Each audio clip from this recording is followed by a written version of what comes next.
Hello guys, welcome to Dr. Devil. So if you are new to the channel, we post amazing revenge stories daily.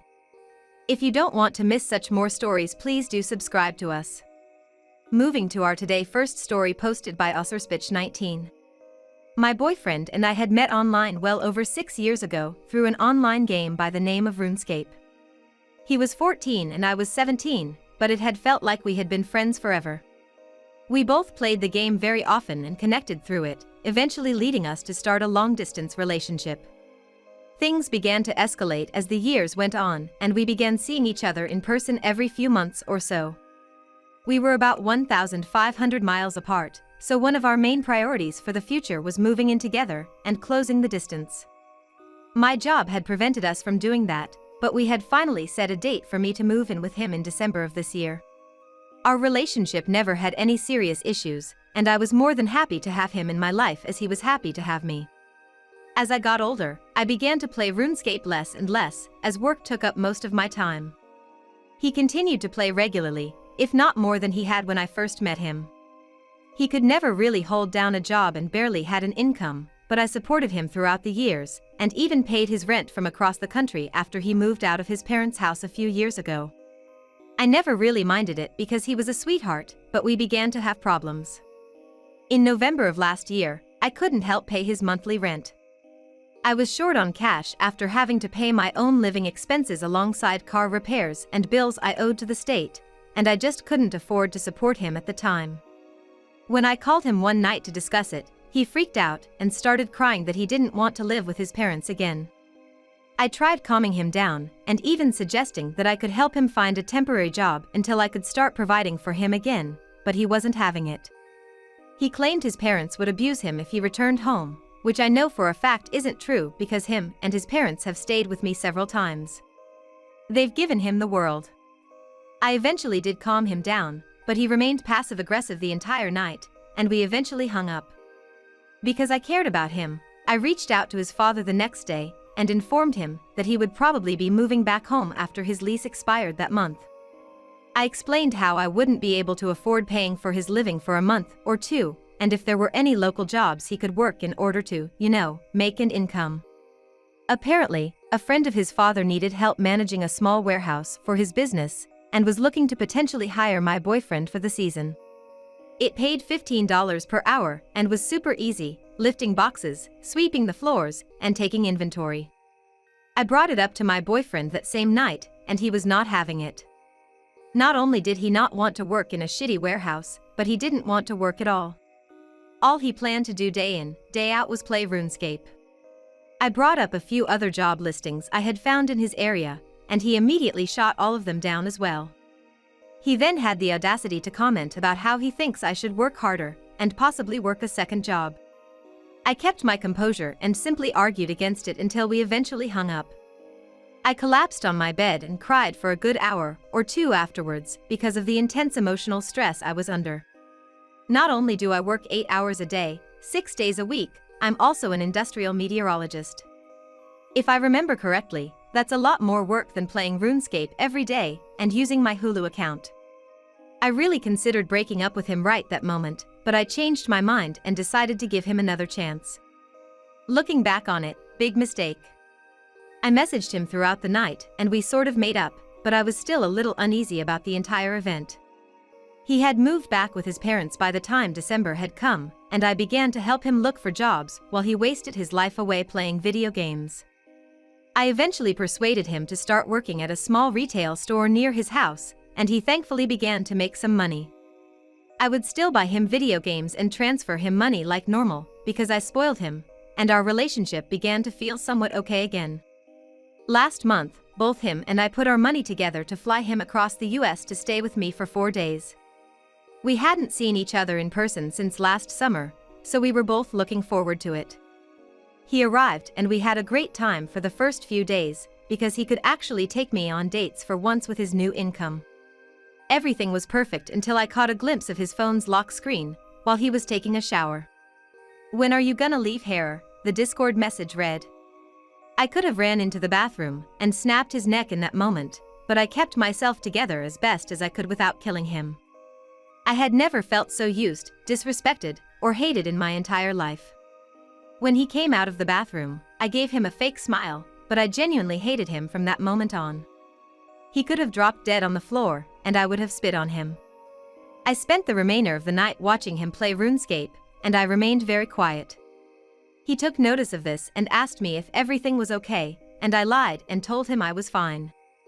When it came time to go to sleep, I let that ducker climb into bed with me, and he tried initiating X because it was our final night together. I rejected as politely as I could without tearing his member completely off. He was disappointed, but went out like a light. Immediately after he went to sleep, I reached over and unplugged his phone and started digging through his messages with that girl. I feared that I had misinterpreted the message I had seen, but I was completely right after all. Not only had he been cheating on me, he had been doing so for nearly 6 months, leading me to believe that he hooked up with another girl directly after I couldn't pay for his living in November. I scrolled through probably 100,000 messages and wanted to vomit my insides out by the end of it.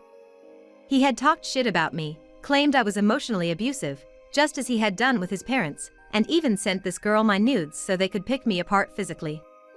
When morning came, I had slept in because of how late I was up reading his messages. I woke up to find him on my computer playing RuneScape and eating my food. It was like all of our relationship had been wiped from my mind, and he was now an evil stranger sitting in my house. I wanted to scream at him, I wanted to tear him apart and kick him out of my house onto the street, but I didn't. In fact, I gave him as much love and attention as I could muster that morning because I wanted to leave things feeling normal between us. I dropped him off at the airport, and we had a quick and somber goodbye before I left him forever, unbeknownst to him. I drove back home as calmly as I could before crying my eyes out in a mix of complete anger and emotional pain. I ended up kicking my bed frame so hard that the wood split, and I had to buy another one recently. If only it were his face. I wanted to break his heart by the time he arrived back home, but I wanted it to really hurt. I logged into our joint RuneScape account that we had made several years ago, where him and I would work on training the same account and raising it almost like our baby. We had always joked that if we were to ever split up, he would take half of the account's bank contents, and I would take the rest. I took my half and transferred it to my main account before taking his half and giving it away to random people throughout the game. Every last bit of it. Even items I couldn't normally trade away, I used a spell to convert the items into coins, which I then gave away as well. The bank was now empty. It then occurred to me that I had the credentials to his main account were written down in my desk, as he would frequently have me train his farming skill every so often. I didn't hesitate at all and logged into his precious 14-year-old RuneScape account. I immediately took all of the contents of his bank and sold it all on the Grand Exchange, a marketplace in the game. It took an extremely long time to clear out his bank, but he would still be flying home for about another 4 hours, so I had plenty of time. By the time I had sold/destroyed everything, I had 4 stacks of coins totaling over 8.5 billion. Now what to spend it on, I wanted to waste his life earnings on the most useless, stupid thing I could think of, besides him. I logged back into my main account to reach out to a friend of mine that collects massive stacks of burnt food. For the unaware, burnt food in RuneScape has no use. You can't unburn them, eat them, or even sell them on the Grand Exchange. They are, however, tradable amongst players. I've always poked fun at this guy for collecting burnt food, but I was now more thankful than ever to make his acquaintance in my revenge. I asked him what the most obscure, unwanted item was of the burnt food variety was, and he replied burnt spider. Lo and behold, he had roughly 6,000 of the item spider on shaft, burnt, in his bank that he was willing to sell me. Feeling generous with my ex-boyfriend's coins, I gave my friend a full stack of 2.147 billion coins and left a very happy customer. I dropped the 6,083 burnt spiders in his bank, but still had about 6 billion coins left to spend. With the remaining money, I decided to treat myself. I went on to the Grand Exchange and ended up going on a shopping spree. The first thing I bought were 100 bonds. If you're not familiar, a bond in RuneScape grants you 14 days of in-game membership.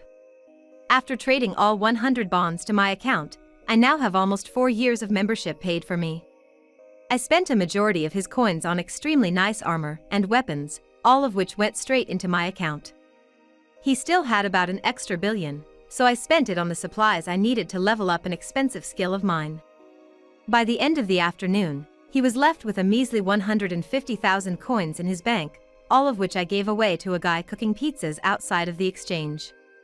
Nothing was left, so I decided to pick up a pile of bones off the ground and leave it solely in his bank. It might sound petty, but I laughed for a while. Now I know what you're thinking. This is so cruel, you ruined the tens of thousands of hours he had put into a game. Well, it was time he learned that I can be a mean witch. On top of spending every last coin he had ever made, I leveled his defense skill. This may not sound bad, in fact, it sounds like a good thing. I helped his account progress, right? Well, no. Unfortunately for my ex, he had what players commonly refer to as a pure account, meaning he never, ever dared to level his defense skill from level 1, in order to keep the lowest defense stats, but have high offensive stats. Well, not anymore. Have fun with your permanent level 6 defense. Cycling through hundreds of possible forms of revenge in my head, I settled on getting rid of his house.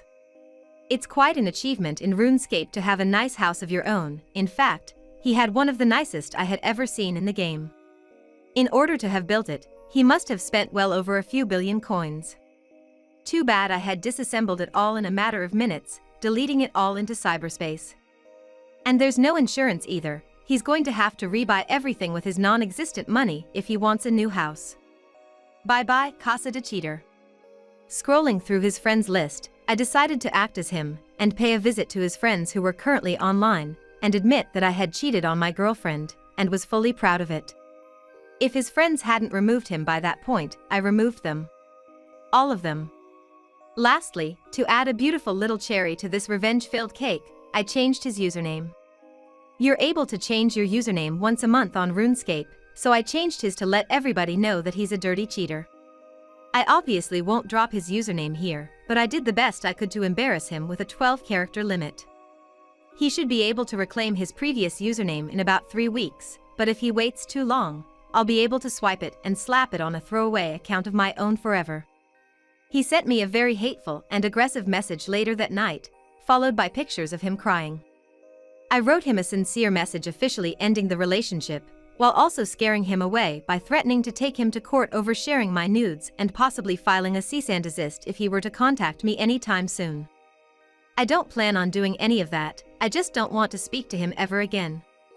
TLDR, boyfriend of 5 years that I had financially supported for everything decided to cheat on me and spread my nudes. I wasted his RuneScape riches on 6,000 dead spiders and completely trashed his 14+ years of effort, leaving him with nothing to show for but a shameful username.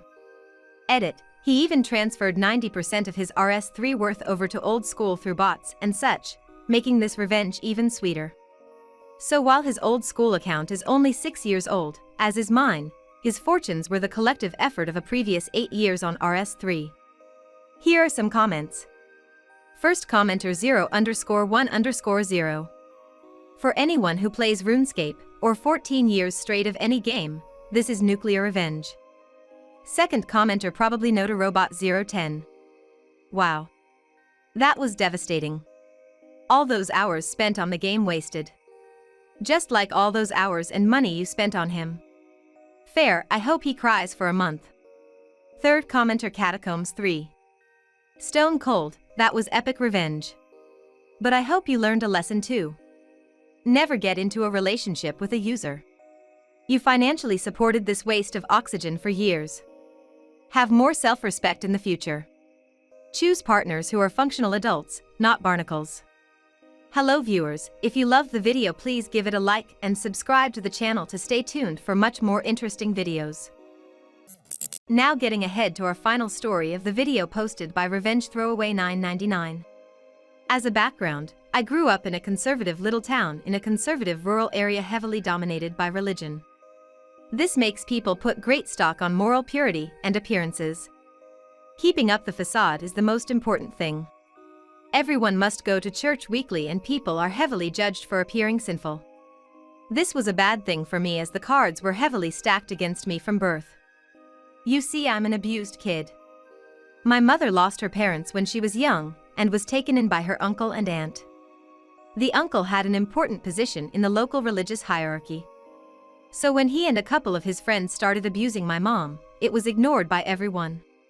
When she got pregnant, it was painted at showing that she's a witch running around seducing married men. She was cast out. Why she didn't move out of town, I don't know, but yeah.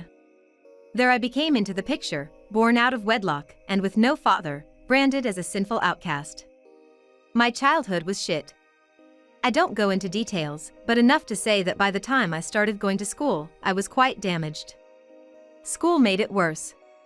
I was bullied relentlessly. Teachers were part of it since they were all part of the religious community, which saw me as stained. Imagine being the only black kid in a town run by KKK, and you get close to how it was. So yeah, in school I became that trenchcoat kid, or its local cultural equivalent. I became weird and hostile on purpose to turn people off. People were casting me into the mold of being damaged and stained, so yeah, I took it and turned it into something to protect myself with. Despite all this opposition, I managed to graduate with decent grades. A distant aunt, my only decent relative, helped me get into a college in an actual city. She was the black sheep of the family and saw herself in me, maybe? Around this time my mother drank herself to death. Can't blame her for it. She had a life insurance policy that helped me study. City life liberated me. I went into therapy and managed to treat the wounds that town had sliced into me. I got rid of that shitty town, but I guess some part of it never left me. Years went by. I became a sort of analytical consultant. I work for an international company that does sort of out-of-the-box analysis for other companies. I won't go into details to protect my identity, but we assist in solving all kinds of situations. Well, in my line of work, I'm sometimes called in to help downsize operations. This sucks. I feel for the people who get fired, but if I wouldn't do it, someone else would. A couple of years ago, I got an assignment to go into 3 different factories and assess them wholesale, then come with a suggestion on which of them to move abroad. My hometown was among those 3 factories. You see, the shitty town I grew up in was one of those one smokestack towns like we say in my country. There was one factory and some agriculture. Everyone worked in those jobs, as 60% of people in the factory. The rest of the economy rolled around supporting the factory and the people working there. Most of the people were looking forward to nothing but a job at the factory after getting out of school. The religious community running the town ran the factory as well. The big shots in the community tended to be bosses in the factory. This meant that the factory wasn't run that well. Promotions were based on holiness, not on merit or skill. The trip back to the hometown was glorious. Most people didn't recognize me at first.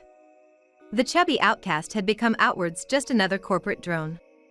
I inspected all the paperwork, listened to all their speeches and lies, audited the processes. In the process, I dropped hints, and finally, they got who I was.